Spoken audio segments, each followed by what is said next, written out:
तो परमेश्वर तेरा धन्यवाद हो, मैं से ज्यादा कुछ नहीं कह सकता। बोला हालेलुया। आज आप जल्दी से निकालें अय्यूब का चैप्टर। जितने अपने घर में, कितने लोगों के घर में कलेश है, कितने लोगों के घर में सुख शांति नहीं है। अरे कोई बात नहीं, शर्माना नहीं, हमने भी तो हाथ खड़ा किया हुआ। अरे किसके घर में कलेश है, किसके घर में शांति नहीं है। आप समझ रहे हैं, आज सुख और शांति आपको मिलेगी यीशु मसीह के नाम में। परमेश्वर गुड न्यूज देगा, आशीष देगा आपको यीशु मसीह के नाम में। प्रभु का आत्मा काम करेगा। बोलो हालेलुया। हालेलुया। आज प्रेयर मीटिंग के बाद कोई नहीं जाएगा, सारे आज मेरे लिए प्रेयर करेंगे। यहाँ पर करेंगे। यस। जो बेईमान होगा वही घर जाएगा आज। जो ईमानदार होगा वो आज प्रार्थना करेगा। आप चाहते हैं कि नहीं? ये बेईमानी होती है, मतलब कृत घनता का पाप। जिसने आपके लिए दुआ किया, जहां से आप चंगे हुए, जहां से आपको आशीषें मिल रही हैं, आप कहता है इस चर्च के साथ जुड़ें और आशीष पाएं और उसके लिए दुआ करें। दुआ करें कि नहीं? इसलिए जब आप दुआ करेंगे आज चमत्कार तो होगा यीशु मसीह के नाम में। प्रभु आशीष दे। आज बहुत सारे लोग अपनी परेशानियों में अकेले बैठकर ये सोचते रहते हैं, ये मुसीबतें टेंशनें कब खत्म होंगी। क्या हो सकता है आप में से भी कोई जन यहाँ पर ऐसा बैठा हो और बार बार ये सोच रहा हो कि पता नहीं ये मुसीबतें टेंशनें कब खत्म होंगी। लेकिन जितने आज मुझे लाइव देख रहे हैं, मैं उन्हें विश्वास दिलाना चाहता हूं कि आज आपकी मुसीबतों की आखिरी रात है यीशु मसीह के नाम में। यीशु मसीह को चमत्कार करना आसान था, यीशु मसीह को प्रचार करना आसान लग रहा था, लेकिन उसको भी कई बार लोगों को विश्वास दिलाना बड़ा मुश्किल लग रहा था। इसलिए वो कोड़ी से बार बार पूछता है, क्या तू चाहता है मैं चंगा कर सकता हूँ? क्या तू विश्वास करता है मैं तुझे चंगा कर सकता हूँ? अंधे को पूछता है, क्या विश्वास करता है मैं चंगा कर सकता हूँ? मैं कह रहा हूँ कि आज प्रचारक को भी विश्वास दिलाना बड़ा मुश्किल हो जाता है। लेकिन लोग आज हो सकता है अकेले में बैठे हुए निराश हो, पता नहीं परमेश्वर मेरी जिंदगी में कुछ करेगा या नहीं करेगा। हो सकता है आप में से भी कोई जन यहाँ पर ऐसा हो कि पता नहीं परमेश्वर मेरी लाइफ में कुछ करेगा नहीं करेगा। एक लड़का था और वो बेचारा बड़ा परेशान था। वो जहां भी जाता उसके साथ बुरा ही हो जाता। एक लड़का उदास होके बैठा था, तो उसी समय एक लड़के ने उससे पूछा, भाई उदास क्यों बैठा है? बोला, कह रहा मेरा मोबाइल चोरी हो गया। कहता है, अरे फिर क्या हुआ? थाने में रिपोर्ट करा। कहता थाने में गया था, बाहर निकला बाइक चोरी होगी। तो कह रहा यार तेरे साथ तो बहुत बुरा हो रहा है। तो कहता है कोई नहीं, भगवान के पास जा। कहता मंदिर गया था, वहां चप्पल चोरी होगी। तो आज हो सकता है आपके साथ भी ऐसा हुआ हो। कितनों की चप्पल चोरी हुई है? बहुत सारे लोगों के साथ ऐसा है। परिस्थितियां आती हैं और जाती हैं, आपको निराश नहीं होना। याकूब के जीवन में भी परिस्थितियां आती थी और जाती थी, लेकिन अगर आप चाहते हैं कि परिस्थितियां खत्म हो, अगर आप चाहते हैं कि मुसीबतें खत्म हो, अगर आप चाहते हैं कर्जे, बीमारियां, समस्याएं दोबारा वापस लौट करना है, तो आप वचन को पढ़ें और देखें कि याकूब ने भी इन चीजों पर जय कैसे पाई। अय्यूब के बारे में लिखा, क्या लिखा? पढ़ेंगे। हाँ, अय्यूब 22 का 24। हाँ 22 पढ़ो। का 24 में लिखा, तू अपनी अनमोल वस्तु को धूल पर वरन ओपीर का कुंदन भी नालों के पत्थर में डाल दे। बोलो हालेलुया। हालेलुया। लिखा कह रहा तू अपनी कीमती चीजों को नाले में डाल दे। आज कितने लोग अपनी कीमती चीजों को नाले में डालेंगे? घर जाके हाथ उठा के बताओ। अपनी कीमती वाइफ को नाले में डाल सकते हो, अपनी कीमती पति को नाले में डाल सकते हो, अपने कीमती बच्चों को नाले में डाल सकते हो, अपनी कीमती चीजों, कार को, घर को, गाड़ी को नाले में डाल सकते हो। लेकिन यहाँ पर वचन क्या कह रहा है? कहता अय्यूब को कहा कि तू अपनी अनमोल वस्तुओं को, कह रहा कि जो जिनके लिए तू जुड़ा हुआ है संसार में, उनको कह रहा नाले में डाल दे। समझ में आया कि नहीं? इसका मतलब कितने लोग जाएंगे नाले में डालने? अरे बोलना आसान है, प्रचार करना आसान है, लेकिन अंदर से पूछो आत्मा कहाँ जुड़ी हुई है। इसलिए लोग जो हैं बातें करते हैं। आज संसार में शैतान को मालूम है, कह रहे कि इनका मन, कह रहे कि आजकल लोगों का मन जो है, कह रहे कि लोभ की चीजों पर अड़ा हुआ है। संसार के लोभ में जब आप पड़ जाते हैं, जब आप मोह माया के जाल में फंस जाते हैं, तो उसके बाद कह रहा शैतान लोगों का पीछा करना स्टार्ट करता है। अय्यूब 1:5 में सारा दिन पैसे लेकर परमेश्वर के सामने बैठा रहता था। परमेश्वर मैं अपने बच्चों के लिए प्रार्थना कर रहा हूँ, उन्हें सुरक्षा देना। मैं अपने घर के लिए प्रार्थना कर रहा हूँ, बिजनेस के लिए प्रार्थना कर रहा हूँ, सुरक्षा देना। आज बहुत सारे लोगों की प्रार्थना यही है। गरीब आदमी जब आता है तो वो प्रार्थना करता है, परमेश्वर कहता है मैं अमीर हो जाऊं। और अमीर जब आता है तो परमेश्वर कहता है, परमेश्वर मेरे घर में कोई क्लेश ना आए, शांति आए, सुख आए, क्योंकि उसके पास पैसा है, धन है, दौलत है। लेकिन वो आदमी जो था, कह रहे कि यहाँ पर अयूब जो था, वो अपने परिवार में रोज बैठकर परमेश्वर से प्रार्थना करता, परमेश्वर मेरे घर पर सुरक्षा का बाड़ा दे, मेरे बिजनेस पर बाड़ा दे। और उसी समय परमेश्वर उसे रोज बाड़ा देता। और एक दिन शैतान करा तंग आ गया और कहने लगा, कहता प्रभु, कहता तू जो है, तूने इसके घर के चारों ओर सरदूतों का बाड़ा बांधा है, ये स्वार्थी बंदा है, ये लालची बंदा है, ये अगर तू इसके परिवार में कुछ करे तो आज के बाद, कहता इसके बच्चों को तू बीमार करे या इसके बिजनेस में कुछ करे तो ये तुझे छोड़ देगा, ये परिस्थितियां अगर तू डाले ये तुझे छोड़ देगा, ये हट जाएगा। परमेश्वर ने कहा ये मेरा कीमती बच्चा है, जा तू कर ले जो करना है। उसने उसके साथ ऐसा किया, उसका बच्चा मार दिया। और उसके बाद कहता है कि ऐसे ऐसे हमले किए, उसकी पत्नी छोड़कर चली गई, उसको कोढ़ हो गया। और उसके बाद कहता उसके बैल पशु सब नाश हो गए, प्रॉब्लम में आ गए। लेकिन उसके बाद भी वो घबराया नहीं। लेकिन उस समय में जब बाइबल पढ़ते हैं अय्यूब 22 के 24 को, तो वहां पर उसको समझ में आता है और पढ़ता है और कहता है परमेश्वर ये क्या था। परमेश्वर ने उसको बताया तू बर्बाद इसलिए हुआ क्योंकि तेरी प्रार्थना जो थी, कह रहे कि तू सिर्फ, आज भी मसीह लोग बर्बाद इसलिए हो जाते हैं क्योंकि वो सारा दिन अपने लिए ही दुआ करते रहते हैं, अपने बच्चों के लिए दुआ करते रहते हैं। और शैतान को पता होता है, कह रहा है कि इसका मतलब इनका मन यहां लगा हुआ है। हालेलुया। शैतान को मालूम होता है इनका मन कहां लगा है, उसको मालूम है। बाइबल में लिखा जहां तेरा धन होगा, कह रहा वहां तेरा मन लगा रहेगा कि नहीं। औरतें देखती हैं जब उनका पति सैलरी लेकर आता है तो देखती हैं कि ये अपनी पैंट और कमीज और पर्स टांग के कौन सी खूंटी पर रखेगा और हम कब इसमें से निकालेंगे, क्योंकि इनका मन वहां लगा हुआ है, नोट पर। आप समझ रहे हैं कि नहीं। कहता इसका मतलब, कहता ये इंतजार करती हैं, बहुत सारी बैठी है यहाँ पर, बहुत सारी, हाँ या ना। हाँ।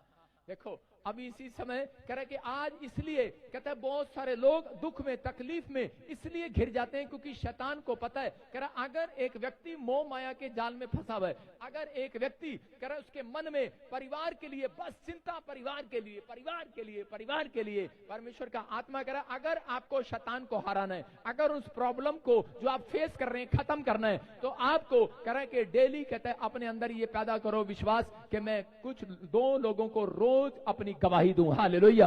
मैं कह रहा हूं परमेश्वर के कामों के लिए आगे निकल कर आओ। परमेश्वर उनके लिए आगे निकल कर आता है जो परमेश्वर के कामों में आगे निकल कर आते हैं। आपको चंगाई मिली, आपको घर मिला, आपको पैसा मिला, लेकिन आप बार बार उसी बात के लिए दुआ करते रहते हैं। परमेश्वर का आत्मा कह रहा है इसलिए उनके जीवन में प्रॉब्लम रहती है। जब हम 25 को पढ़ते हैं, आगे लिखा कह रहा कि तब तेरा परमेश्वर, जब तू कह रहा इन चीजों को छोड़ देगा, कि आज ये नाले में फेंकने का मतलब ये है कि जो संसार की चीजें आप अपनी आंखों से देखते हैं, जो अभिलाषा आपके अंदर है, जो कह रहा कि आप कहता है उसको नाले में फेंक दो। आज वो गंदे चरित्र को नाले में फेंक दो, आज उस गंदे स्वभाव को नाले में फेंक दो। आज गाली देने का मन है, शराब पीने का मन है, लड़ाई झगड़ा करने का मन है, नाले में फेंक दो। कहता लेकिन बहुत सारे लोग प्रार्थना में बैठते हैं, लेकिन थोड़ी देर में मोबाइल पर, व्हाट्सएप पर ध्यान लगा कर रखते हैं। यीशु मसीह जब कह रहे कि प्रार्थना में गया तो उसी समय पतरस दौड़ा हुआ आया, बोलता है यीशु मसीह मैं सारी जगह तुझे ढूंढ आया, लेकिन तू कहां था, कोई नहीं मिल रहा था। यीशु मसीह ने कहा मैं अपने मोबाइल, कहता अपने माइंड के मोबाइल भी बंद करके बैठा था। आज कहता है बहुत सारे लोग प्रार्थना करने बैठते हैं, लेकिन स्विच ऑफ इलेक्ट्रॉनिक्स मशीन जो आप देखते हैं, ये फोन जो है, ये फोन आप बंद कर देते हैं, लेकिन माइंड का फोन चलता रहता है आपका। कहता है इसका मतलब परमेश्वर का आत्मा कह रहा है अपने माइंड में जो चल रहा है उसे नाले में फेंक करा मेरे पास। कहता प्रार्थना करने आए तो कहता नाले में फेंक करा, कहता उन अभिलाषाओं को नाले में फेंक करा, आप कहता उस गंध को नाले में फेंक करा जो सोच विचार आपको आगे बढ़ने नहीं दे रहे। कहता इसका मतलब जो आप कर्जा है, परेशानी है, दिक्कत है, कहता आप कहता परमेश्वर के पास नाले में फेंक कर आओ। तो इसी के 25 में लिखा कह रहा है तब तेरा परमेश्वर कहते हैं तेरे लिए सोना चांदी बन जाएगा। हालेलुया। कह रहा है तब तेरा परमेश्वर तेरे लिए सोने जैसा चमकीली चांदी बन जाएगा। सर्वशक्तिमान परमेश्वर कह रहा है मैं तेरे लिए सोना चांदी बनूंगा। कहता इसलिए कहता याकूब जो था परिस्थितियों में घिरा हुआ था, याकूब के पास सब कुछ था, लेकिन उसके बाद जब धन हो गया और उसके बाद क्या कर रहा है, अब वो परमेश्वर के सामने प्रार्थना करने जा रहा है। क्या मांग रहा है परमेश्वर से? परमेश्वर से धन सोना चांदी मांग रहा है। धन सोना चांदी नहीं मांग रहा, वो कह रहा है परमेश्वर धन सोना चांदी तो पहले ही हो गया है, लेकिन अब मेरा भाई मुझे मारने पर है। कहता मेरी धन संपत्ति को, मेरे परिवार को लेने पर है, और कह रहा कि मेरे पीछे पड़े हैं। इसलिए कह रहा कि वो इस समय कह रहा बैठकर प्रार्थना कर रहा और कह रहा कि परमेश्वर के मेरे परिवार पर दया कर, आज मेरे ऊपर अनुग्रह कर। मैं कह रहा हूं कि आज कहता है कि वो उसको प्रार्थना में कह रहा है क्या मांग रहा है, पहले सोना चांदी मांगता था, अब परमेश्वर से सुख और चैन मांगता है। अगर आज आप सुख और चैन मांग रहे हैं और अपने गंदे स्वभाव को, गंदे विचारों को नाले में फेंकाओ, जो चीज आपके जीवन में रुकावट है, जो चीज आपके जीवन में रुकावट है, मैं फिर कह रहा हूं, हो सकता है वो कोई इंसान क्यों ना हो, नाले में फेंकाओ। मैं कह रहा हूं कि ये नहीं कह रहा हूं उठा के फेंकाओ, थोड़ी देर के लिए उसको दिमाग से निकाल कर नाले में फेंक दो। कह रहा है कि इसका मतलब ये नहीं कि घर जाते ही नाले में ये प्रचार है, आपको समझना है। कहता है परमेश्वर का आत्मा कहता है उन चीजों को नाले में फेंक दो कि ताकि परमेश्वर का आत्मा आपकी जिंदगियों में काम करे। बोलो हालेलुया। इसलिए परमेश्वर कह रहा है कि जहां तेरा धन है वहां तेरा मन लगा रहेगा। आज अगर आप चाहते हैं कि परमेश्वर मेरी जिंदगी में काम करे, तो परमेश्वर ऐसे लोगों को ढूंढ रहे हैं। यहाँ पर पुराने नियम में क्या होता था, पुराने नियम की नए नियम में जब कलीसिया बनाई गई, चर्च का पहला हफ्ता जब था, लोग अपने घर की प्रॉपर्टियां बेचकर आ गए, अपने घर बेचकर करा के उनके सामने डाल दिए, पैरों में डाल दिए। लेकिन आजकल की कलीसिया कहती सीधा परमेश्वर को बोलती है पहले घर दे तब हम आएंगे, पहले घर दे। लोगों को घर चाहिए, कह रहा है कि पैसा चाहिए, शोहरत चाहिए, नौकरी चाहिए। लेकिन परमेश्वर का आत्मा कह रहा है जब तक तेरे अंदर से ये मोह माया का जाल नहीं निकलेगा, उसे नाले में नहीं फेंक कर आएगा, तब तक मैं तेरे लिए सोना चांदी पैदा नहीं करूंगा। आज अगर आप यहाँ पर आए हैं, परमेश्वर का आत्मा कह रहा है कि निस्वार्थ, कहता है आप बैठे यहाँ पर निस्वार्थ प्रार्थना करें, 1 घंटा भी आप परमेश्वर को दें, वो निस्वार्थ दें। मैं कह रहा हूं थोड़ी देर के बाद सोना चांदी तुम्हारा बाप स्वर्ग से फेंकने वाला यीशु मसीह के नाम में, आपके लिए मुंह मांगा वरदान मिलने वाला यीशु मसीह के नाम में। क्या विश्वास करते हैं कि नहीं? हाँ या हाँ या ना? सारे बोलो हालेलुया। लिखा नीति वचन 10 के 22 में, पढ़ेंगे, देखो क्या लिखा, इतनी ढील। नीति वचन 10 के 22 में लिखा, धन यहोवा की आशीष से मिलता है। किसकी आशीष से? जोर से बोलो, किसकी आशीष से? नहीं, हमारे बाप की आशीष से मिलता है। कह रहे एक जगह लिखा पुरखों के भाग से धन मिलता है। अगर आप पुरखों की सेवा करते हैं तो धन मिलेगा।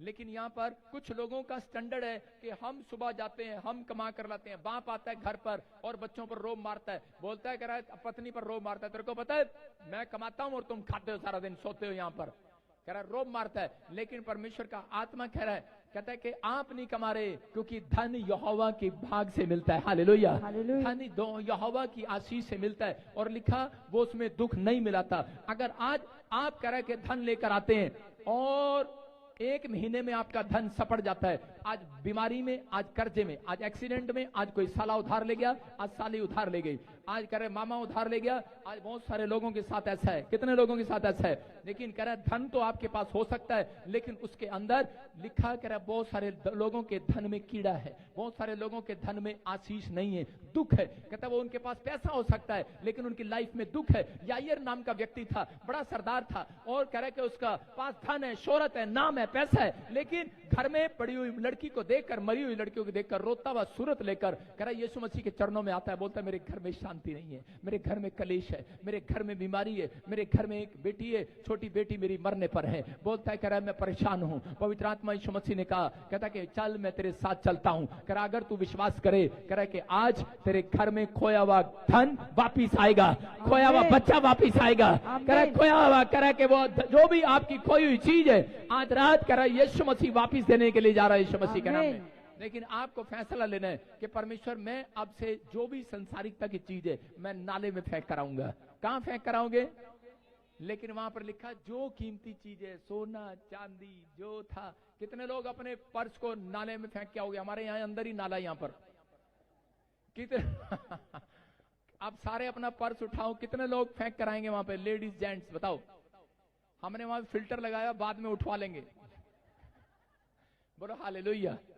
आप समझ रहे हैं? जा सकते हैं, एक भी नहीं जाएगा। इतने ये संसारी कह रहे हम मसीह में हैं, इतने भी मसीह में नहीं है। हम परमेश्वर इतनी परीक्षा मत ले हमारी, हम इतना बड़ा पर्स वहां नहीं फेंक सकते। अगर आप नहीं फेंक सकते, परमेश्वर का आत्मा कह रहा है कि अपने अंदर से कहता है कि अगर छोटी छोटी बातों में आपको लगता है कि आज ही मुझे चाहिए, परमेश्वर मैं जिद नहीं करूंगा, इसका मतलब ये फेंकना, नाले में फेंकना है। परमेश्वर मैं जिद नहीं करूंगा कि आज ही मुझे कार दे, मुझे आज ही नौकरी दे, आज ही मुझे घर दे, मुझे नहीं पता आज ही मुझे मर्सिडीज गाड़ी दे, मम्मी से जिद कर रहा, डैडी से जिद कर रहा, आज ही बाइक दे। परमेश्वर नहीं, मैं प्रार्थना करूंगा, परमेश्वर तू मुझे जब देगा मैं धन्यवाद करूंगा, मैं बैठकर प्रार्थना करूंगा। परमेश्वर कहता जा, आज से कहता कि सर्वशक्तिमान परमेश्वर तेरे लिए सोना चांदी पैदा करेगा यीशु मसीह के नाम में। हर अनमोल वस्तु आपके लिए पैदा करेगा। लेकिन कहता है इस बात को आपको समझ रहे हैं, कहता है कि आज धन हो सकता है आपके पास, नाम हो सकता है, पैसा हो सकता है, शोहरत हो सकती है, लेकिन आपके घर में सुख चैन नहीं हो सकता। आप समझ रहे हैं?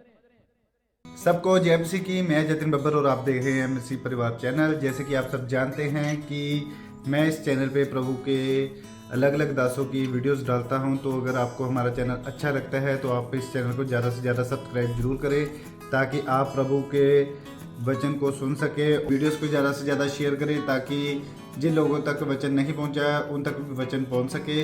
सबको जय मसीह की। एक बार मैं आपसे दोबारा कहूँगा कि इस चैनल को सब्सक्राइब जरूर करें और वीडियोस को ज़्यादा से ज़्यादा शेयर करें। जय मसीह की।